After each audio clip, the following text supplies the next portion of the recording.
Salve meus amigos, estamos aqui com mais um vídeo do nosso canal Tecnologia Eficiente. Desta vez estarei apresentando para vocês as redes neurais artificiais e estarei falando especificamente hoje do Perceptron Simples e futuramente de outras redes neurais. Redes neurais foram desenvolvidas em 1943 através de um artigo publicado por McCulloch e Pitts.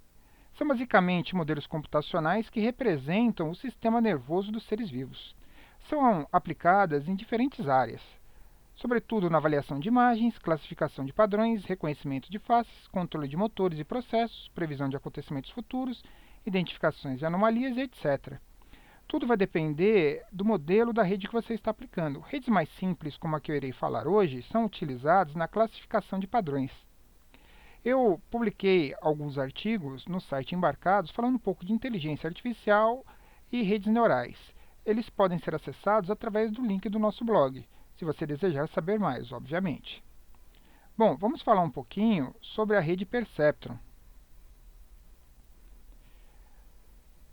Tudo que eu for falar vai ser inspirado nesse livro aqui, Redes Neurais Artificiais para Engenharia e Ciências Aplicadas, curso prático, publicado pelo professor Ivan Nunes da Silva, Danilo Hernanes Patti e Rogério Andrade Flauzino, da editora Artliber. Inclusive, o código que vai ser demonstrado no MATLAB foi inspirado no pseudocódigo desse livro. Como eu não posso estar passando, eu deixo para vocês um link no nosso blog sobre um trabalho de graduação onde a autora publicou o pseudocódigo, para que você possa acessar e comparar com o código feito no MATLAB, ok? Bom, vamos falar um pouquinho sobre um neurônio artificial. Aqui nós temos o modelo de um neurônio. Então, eu tenho N entradas X, onde elas vão representar o sinal que eu quero mapear. Terei um peso de entrada associado a cada uma das entradas. Então, esse peso multiplicado pelo valor da minha entrada, somado com os outros pesos de entradas, vai me gerar um valor que vai ser comparado com o limiar. A partir do momento que ele atingir esse limiar, ele vai emitir um sinal que vai acionar uma função degrau, 0 ou 1, ou degrau bipolar 1 e menos 1, e vai apresentar esse sinal na minha saída. Perfeito? Eu posso ter N entradas. A questão é o seguinte: quanto mais entradas eu tiver, no Perceptron Simples, estarei mais sujeito a erros. Por quê? Bom, duas entradas eu estarei representando um modelo de um gráfico XY. Já 3 entradas eu estarei representando um plano, e 4 entradas ou mais, um hiperplano. Perfeito? Como se trata de um neurônio simples, ele vai estar muito mais sujeito a erros do que outras redes que vão utilizar maior quantidade de neurônios. Perfeito? Bom, outro problema do Perceptron Simples é que ele só funciona com sistemas linearmente separáveis, ou seja, eu tenho amostras do tipo A, amostras do tipo B. E eu tenho que separar através de uma reta. Essa reta ela pode ter várias posições dentro desse espaçamento, ou seja, o vetor peso que vai corresponder a essa reta, ele pode assumir N valores, mas todos têm que funcionar. A partir do momento que eu tenho um sistema não linearmente separável, eu precisaria de mais do que uma reta. Então ele vai sofrer um erro e eu vou ter uma oscilação. Muitas vezes eu posso simular várias e várias vezes, uma hora vai me dar um valor, outra hora vai me dar outro, porque ele está perdido. Tá? Então ele é aconselhável para esse tipo de sistema com duas entradas. Para poder aplicar o programa que eu vou mostrar para vocês, eu criei algumas amostras que eu peguei do livro, onde eu tenho as minhas entradas x1 a x3 e o meu target que é meu alvo. Quando, por exemplo, x1 for 0,1, x2 0,4 e x3 0,7, o meu alvo vale 1. E assim para as demais entradas.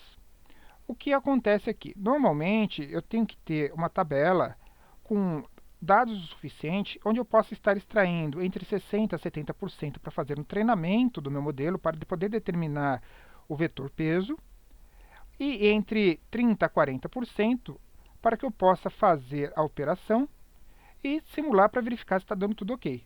Como eu só tenho uma tabela pequena, eu vou utilizar os mesmos dados através dessa planilha amostras e através dessa planilha dados, que é a mesma planilha, com exceção do target. Perfeito? Se você quiser aplicar, basta você modificar os valores aqui e fazer os testes no programa que vai estar disponibilizando no nosso blog. Bom, aqui é o programa do MATLAB. O que ele vai fazer? Vai apagar tudo, vai pegar, abrir essa planilha amostras, puxar os dados, determinar a quantidade de linhas e colunas e começar a criar algumas variáveis. Por exemplo, W é o vetor peso, que vai ser criado randomicamente. Vou determinar uma taxa de aprendizagem, que é o passo a passo do nosso programa, para que ele possa estar variando esses valores do nosso vetor peso. Vou determinar a quantidade de épocas, que é quanto tempo ele demorou para poder processar, e ele já começa com erro. O que ele faz aqui? U, que é o sinal de saída, é igual à minha amostra, multiplicado pelo vetor W transposto. Se U for maior ou igual a zero, y vai valer 1. Caso contrário, vai valer menos 1. E no final eu faço uma comparação com o meu alvo. Por exemplo, se fosse 1, estaria ok. Se fosse menos 1, ele vai continuar no loop, onde ele vai alterar o valor do meu peso, do vetor peso, vai somar 1 à minha época e vai continuar com erro e continuar nesse loop até que ele consiga atingir um valor que permita que ele seja esse valor 1. Perfeito? Na primeira linha. Aí ele vai indicar 0 erro, época mais 1, vai finalizar e vai somar 1 ao i, onde ele vai passar para a segunda linha e vai fazer isso até o final. No final dessa parte, ele vai me indicar o peso, a quantidade de épocas necessárias e que não houve erro, né, no processamento. Junto desse programa, eu coloquei a parte de operação, porque ele vai pegar o vetor W já ponderado, já corrigido, vai aplicar nessa nova planilha dados, que é igual a outra, como eu já mostrei para vocês, com exceção do target, e vai fazer os testes e vai me indicar o valor na saída. Bom, vamos rodar a primeira vez só para mostrar para vocês o que ele faz.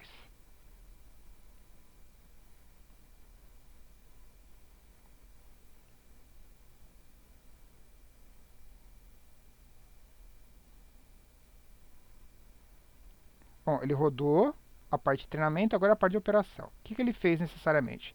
Puxou os dados, repara que é igual, da minha tabela, criou o vetor W de peso, minha taxa de aprendizagem e começou a aplicar o loop, até que ele chegou em determinado valor, depois de 15 épocas, e chegou no peso final. Perfeito? Não houve erro. Agora ele aplicou na mesma tabela, repare, só que sem um target, para determinar a saída. O primeiro deu 1, bateu, o segundo deu menos 1, o terceiro deu 1, era para ter dado menos 1, e o quarto e o último valor deu 1. Então, ele acertou 3 e errou 1. Vamos processar novamente. Teoricamente, ele deveria bater. Mas por se tratar de um plano, a reta não está coerente. Então, o que ele fez agora? Foram 14 épocas, desenvolveu um novo peso, e o resultado foi 1, 1, 1 e 1. Ele acertou 2 e errou 2. Percebeu? Então, para um plano ou hiperplano, ele está mais sujeito a erros. Agora, vamos fazer uma coisa diferente. Eu tenho agora um conjunto de amostras, só que com duas entradas, x1, x2 e o meu target. E vou ter uma outra planilha dados, com os mesmos valores, só que sem o target.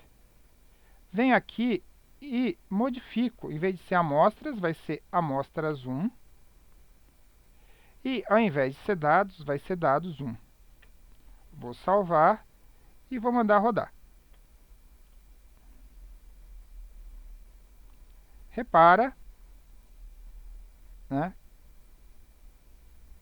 Ele puxou os dados.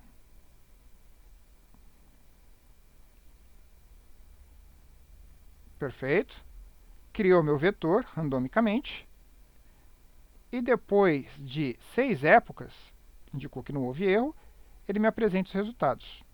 Só que aqui, olha só, ainda teve um erro. Eu falei para vocês que não tinha. Tudo vai depender dessa reta, porque ela é muito variável na hora da criação. Mas se eu aplicar mais uma vez, vamos ver agora se ele vai bater. 4 épocas foram necessárias. Olha só, já não houve erro. Mais uma vez. 5 épocas. Acertou novamente, ó. Menos 1, menos 1, menos 1 e 1. Uma última vez. 5 épocas, novamente, para poder aplicar. Perfeito? Menos 1, menos 1, menos 1 e 1. Então, percebe que com duas entradas, ele está mais propenso ao acerto. Quanto maior a quantidade de entradas, maior a possibilidade de erro, principalmente porque aquela reta que eu falei para vocês, para ser linearmente separável, ela pode assumir várias posições e não cortar no ponto certo. No próximo vídeo, eu irei falar da rede Adaline, que tira a média ponderada e ela sempre vai pegar a reta no mesmo ponto, ou seja, o meu vetor peso para todas as simulações serão iguais. Espero que você tenha gostado do vídeo. Dê um curtir, visite o nosso blog e abaixe os arquivos. Obrigado!